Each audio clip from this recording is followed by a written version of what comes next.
Hi guys! In this video, I'm gonna verify a true statement.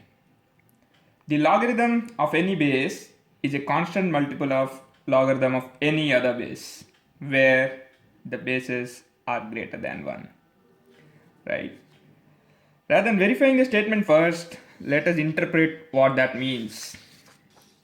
So, logarithm of any base log x base b1 is constant multiple of logarithm of any other base. Consider logarithm of any other base. Let the base be b2. Here in this case, both b1 and b2 are arbitrary. I have chosen them. They are arbitrary and the only constraint is b1 comma b2 greater than 1. It's a constant multiple. Let that constant be k. Right? We'll figure out the constant eventually, but let's understand it, this statement in the geometrical way. Let us suppose I have function x. Let us suppose I have a logarithm of some base and I have another logarithm of some other base. Right? You know this is 1, right? So if you have this logarithm and you want to get this logarithmic function, you can just obtain by multiplying this logarithmic function with some appropriate constant. Let us suppose this is log x base e and this is log x base 2.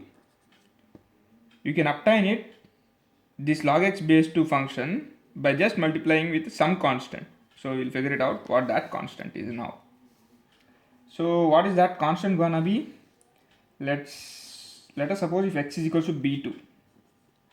What happens if x is equals to b2? Here log of b2 base b2 is going to be 1. So k stands out. So x is equal to b2 is a great choice actually. So log of b2 base b1 is equals k times log of b2 base b2 is going to be 1. So k is ready-madely available as log of b2 base b1. So if this is true, the constant we have found it out. So it's time to verify. It's time to say that this statement is correct. So let's do that. So what I need to prove is, if I prove that, oh, this sketch is not nice, let me use another color. Log x base b1 is equals log x base b2 times log of, what is that constant we evaluated? Log of b2 base b1. Then the statement that we have stated in the beginning is true. So for that, let me use a monotonic function, a statement. Let us suppose if I have f of x which is monotonically increasing. What do I mean by that? See the graph of x. If I move from left to right, the function is going to always increase. It's not going to pause like this, or it's not going to decrease like this.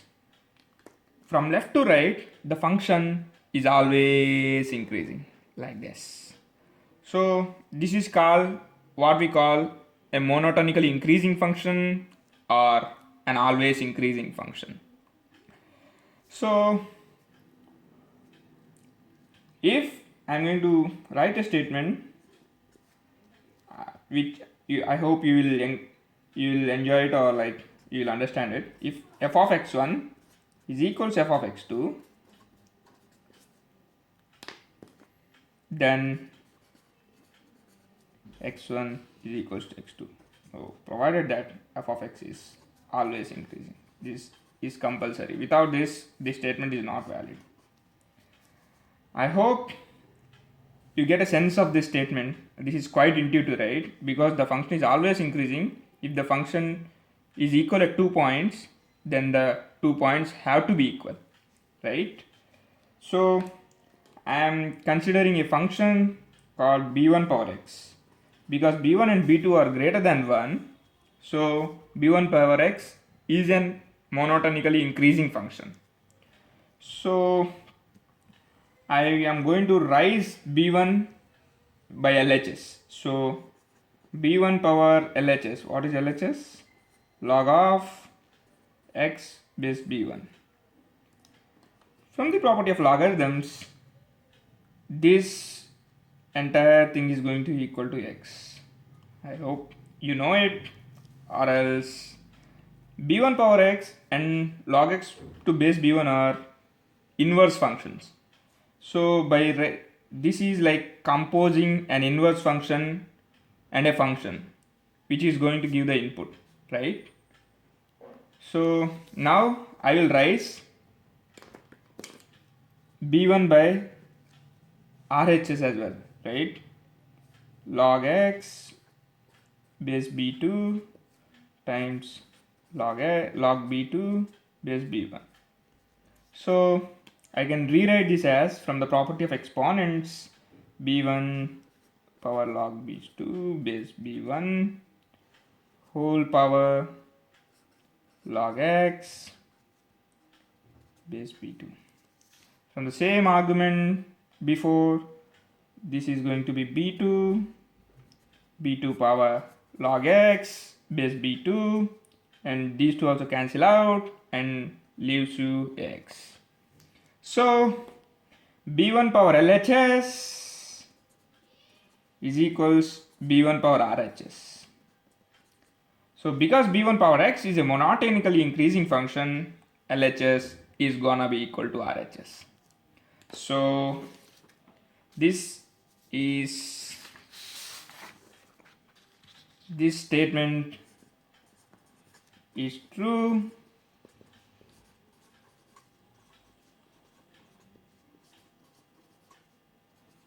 right? So this statement is true.